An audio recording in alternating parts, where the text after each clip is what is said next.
തിരുവനന്തപുരം കാര്യവട്ടം പേരൂരിൽ യുവാവിനെ കാറിൽ മരിച്ച നിലയിൽ കണ്ടെത്തി. ചെമ്പഴന്തി അണിയൂർ സ്വദേശി രാജീവാണ് മരിച്ചത്. ഗ്രൌണ്ടിൽ കളിക്കാനെത്തിയ കുട്ടികളാണ് കാറിനുള്ളിൽ ആളിനെ കണ്ടെത്തിയത്. ഷഫീദ് റാവുത്തറാണ് തിരുവനന്തപുരത്ത് നിന്ന് വിശദാംശങ്ങളുമായി ചേരുന്നത്. Shafeed, good evening. ദുരൂഹമായ സാഹചര്യത്തിലാണ് ഇത്തരത്തിൽ ഇദ്ദേഹത്തെ കണ്ടെത്തുന്നത്. എന്തായിരിക്കാം സംഭവിച്ചത്? നമുക്ക് ലഭിക്കുന്ന പ്രാഥമികമായ വിവരങ്ങൾ എന്തൊക്കെയാണ്?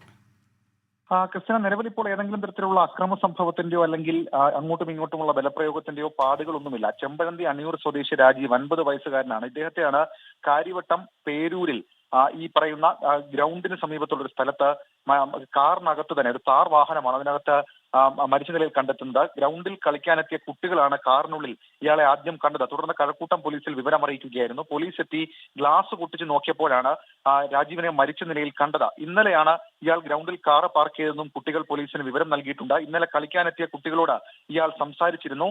കാറിൽ എസിയിട്ട് കിടന്നുറങ്ങിയതായി ആണോ ഈ മരണകാരണം എന്നൊക്കെയുള്ള കാര്യങ്ങളാണ് പോലീസ് ഇപ്പോൾ സംശയിക്കുന്നത്. ഫോറൻസിക് അടക്കം സംഭവ സ്ഥലത്തേക്ക് എത്തി പരിശോധന നടത്തും. ക്രിസ്റ്റീന,